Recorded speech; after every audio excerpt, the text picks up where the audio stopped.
Yang saya mau tanyakan adalah ada isu baru ini Ustaz, masalah Islam Nusantara ini Ustaz. Ke Ustadz Khalid ya. Ya kalau Ustaz Khalid ya. Khalid. Itu sebetulnya apa sih latar belakang mereka itu, terus apa maksud dari adanya Islam Nusantara itu tersebut Ustaz? Di luar penanya. Terus gimana cara kita menyikapi isu-isu yang baru dari Islam ini sendiri Ustaz itu? Apakah harusnya Muslim itu Muslim Nusantara bukan Islam Nusantara gitu ya? Nah itu aja Ustaz. Barakallah. Assalamualaikum warahmatullahi wabarakatuh. Waalaikumsalam. Gimana? Sebelum saya jawab, saya minta panitia kalau bisa disiapkan hadiah untuk yang mau syahadat malam ini. Siapa tahu ada yang mau syahadat, jadi bisa disiapkan hadiah. Jadi bukan cuma orang yang bertanya, gitu kan. Bahkan kalau perlu teman-teman juga di sini bisa memberikan sesuatu. Karena memang termasuk yang bisa mendapatkan zakat itu adalah mu'allaf. Saya subhanallah kemarin diundang di Hong Kong ceramah di depan TKW kita di sana. Ternyata di antara yang hadir itu ada satu ibu-ibu Nasraniyah duduk di pojok. Kemudian saya disampaikan oleh panitia, Ustadz ada satu orang yang mau masuk Islam. Lalu saya bilang kalau gitu pengajian saya tunda dulu. Saya ingin langsung kepada ibu ini. Saya bilang, Bu, sebentar apa yang saya pandu ibu untuk ucapkan syahadat itu, hitungannya di bawah 5 menit.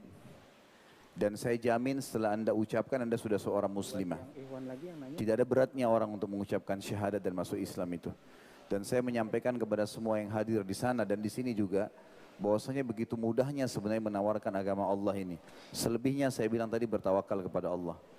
Subhanallah, saya bilang asyhadu an la ilaha illallah wa anna Muhammadar Rasulullah, diucapkan syahadat sama ibu tersebut langsung terisak-isak dia menangis. Dan saya bilang tidak ada kewajiban mandi, tidak ada kewajiban apa-apa, silakan muslimah yang lain memberikan ucapan selamat sama dia dan diberikan hadiah. Setelah itu baru dipandu untuk selanjutnya. Jadi jangan pernah ragu untuk menawarkan itu. Saya akan jawab sekarang masalah Islam Nusantara ini. Kalau saya bahasa saya pribadi, ini orang-orang yang iseng. Iseng, gak ada kerjaan gitu.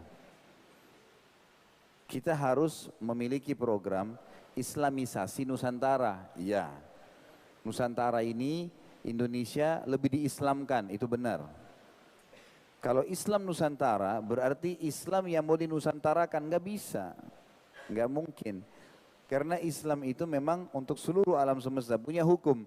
Semua adat, semua kebiasaan harus ikutin Islam, gitu kan? Harus ikutin Islam. Dan kalau saya dan teman-teman dai sudah tahu sebenarnya, ini program dari orang-orang yang coba ingin mengelabuhi warna Islam itu. Karena perkembangan Islam sangat pesat, gitu kan? Maka dibuatlah segala macam isu. Saya yakin Anda dengan akal sehat Anda akan bisa memahami kok, gitu kan? Islam itu punya standarisasi hukum. Kalau mau sholat wudunya, mau di Saudi, mau di Amerika, mau di Indonesia, sama saja wudunya, sama saja hadap kiblatnya, syarat-syaratnya sama, tutup aurat, bacaannya yang batalin, sama saja. Kita punya standarisasi masalah itu. Jadi yang begini-begini nggak usah dihiraukan. Kita punya landasan Al-Quran dan Sunnah, gitu. Kalau saya melihat ini memang peran para dai yang harus meluruskan, gitu kan. Dan ini tujuannya memang untuk mengelabuhi itu, untuk mengelabuhi. Cukup banyak kita tahu sekarang isu yang dilempar untuk merusak Islam, seperti kasus isu terorisme, isu radikalisme, dan seterusnya lah, beragam macam isu itu. Saya punya pengalaman pribadi dengan satu orang teman Katolik, orang turunan Chinese di pesawat. Waktu saya terbang dari Jakarta ke Surabaya, biasa kalau saya lagi di pesawat, saya sering nanya, kalau memang itu sesama jenis laki-laki, saya tanya, Bapak mau kemana? Mau ke Surabaya. Asal dari mana Pak? Oh saya dari Surabaya. Bapak agama apa? Dia bilang saya Katolik. Oh saya Muslim Pak, dan saya dari Jakarta. Oh iya. Terus kemudian saya lempar pertanyaan, Pak, menurut Bapak Islam itu bagaimana sih? Menurut kacamata Bapak ini. Subhanallah, setengah jam semuanya buruk. Apalagi melihat saya berjenggot begini, mungkin ini teroris nih, biangnya itu. Karena cirinya teroris harus berjenggot, celananya jingkrang, dahinya hitam. Ini semua ciri-cirinya ini. Perempuannya bercadar pakai jilbab, nah ini semua ini. yang rajin kalau azan ke masjid, yang semuanya tentang Islam yang benar itu. Itu yang disimpulkan. Orang yang tidak pakai akal sehatnya pikir, masuk berpikir kan. Kalau dia tidak pakai akal sehat, oh ini benar teroris. Tapi orang pakai akal sehat, masa sih orang baik-baik kemudian dianggap itu teroris gitu kan. Langsung Islam itu keras, Islam itu begini, Islam itu begitu, beragam macam hal. Saya dengarin aja, saya jadi pendengar yang baik. Sampai setengah jam dia ngoceh macam-macam, udah selesai, sudah tidak ada lagi yang dia sampaikan undang-undangnya. Saya bilang, Bapak udah selesai? Dia bilang iya. Pak, itu kan tanggapan Bapak tentang agama saya. Tapi saya ini Muslim, bisa nggak saya jelasin agama saya? Oh dia bilang silakan Pak. Saya bilang pertanyaan pertama saya, Pak, karena yang pertama dia bilang Islam itu suka membunuh, gitu kan? Saya bilang gini, Pak, ini mungkin sekalian informasi pada teman-teman kita yang non Muslim. Jadi saya bilang, kalau ada satu orang Katolik yang membunuh, apa Bapak mau kalau saya bilang semua Katolik pembunuh? Enggak Pak.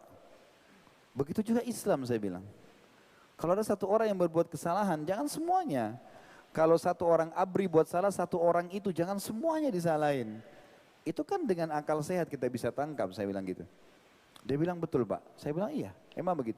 Karena Islam tidak pernah menyuruh kita membunuh. Apa Bapak sudah tahu dalam Islam ada konsep jihad namanya? Oh iya saya dengar itu yang sering membunuh, digunakan untuk membunuh. Saya bilang bukan digunakan untuk membunuh Pak, itu digunakan untuk menawarkan Islam dan membela diri pada saat diserang. Namanya jihad, itu perang suci dalam agama Islam. Bapak sudah tahu belum dalam Islam, kalau umat Islam lagi berhadapan dengan musuh di medan perang, wasiat yang disampaikan Nabi kami Muhammad SAW dan juga para pemimpin ya, yang akan diwariskan para pemimpin perang semuanya, itu mengatakan tidak boleh bunuh orang tua, nggak boleh bunuh perempuan, nggak boleh bunuh anak-anak, nggak boleh bunuh orang menyerah. Tidak boleh membunuh hewan-hewan, nggak boleh rusak tanaman-tanaman, nggak boleh rusak tempat ibadah, nggak boleh rusak fasilitas umum. Ini semua. Jadi kalau orang yang dibunuh yang melawan saja, selebihnya enggak. Oh begitu Pak, saya bilang iya begitu. Dan itu Bapak bisa baca dari semua buku Islam. Lalu kemudian lebih dari setengah jam, karena 1 jam sekitar 10 menit waktu itu penerbangan. Alhamdulillah dia memburukan Islam setengah jam, saya menjelaskan Islam itu malah 40 menit. Dan akhirnya dia terbalik semuanya. Apa yang dia tangkap dari saya karena penjelasannya secara ilmiah, saya berikan contoh-contoh. Tentu saya nggak bisa jabarkan semua di sini. Makanya dia bilang terakhir, begitu ya Pak Islam, saya juga punya Quran terjemahan di rumah gitu. Bahasa dia mengatakan punya Quran terjemahan di rumah, sebenarnya itu adalah sinyal hidayah dari Allah Subhanahu wa taala. Tinggal dia mau ikut syahadat atau tidak. Selebihnya kayak Dr. Philip tadi begitu bingung, beliau nggak tinggalkan agama Islam, beliau cari tahu. Dan tadi ada yang saya tangkap, yang terjemahan yang beliau sempat mengatakan pada saat beliau bingung dengan buku-buku fikih berkhilaf di antara yang disebutkan sebentar Hanafi sebentar Maliki, beliau mengatakan maka saya tiba-tiba mengambil sebuah konsep ya dalam hidup saya harus mengambil Islam dari sumber asalnya. Itulah kota Madinah, maka saya memilih kota Madinah gitu kan. Dan memang benar, belajar dari sana kita temukan sumber yang luar biasa gitu. Jadi saya kembali ke pertanyaan tadi, saya melihat ini sebenarnya upaya saja gitu kan. Dan Allah sudah menjelaskan dalam Al-Quran. Allah pasti akan menerangkan agamanya ini walau karihal musyrikun. Walaupun orang-orang musyrik tidak setuju, orang kafir tidak setuju, tetap agama Allah akan disebarkan olehnya. Jadi tugas kita ya sebagai seorang muslim yang benar dan muslimah hadir di majelis ilmu yang benar, belajar dari para teman-teman ustadz, kiai ya, siapa saja yang jadikan pewaris para nabi ini yang memiliki ilmu yang kapasitas ilmu dan kapabilitas yang cukup sehingga memang selalu cirinya rujukannya Al-Quran dan Sunnah. Ya kembali kepada sahabat, maka kita akan tahu bagaimana Islam klasik itu dan dia akan terus jalan bersama dengan waktu modern sampai hari kiamat, kejayaan di situ. Dan tidak usah terpengaruh, tidak usah dibaca bukunya, nggak usah juga dicari tahu, karena nggak perlu semuanya. Itu hanya akan menghabiskan waktu kita sia-sia saja. Allah alam gitu.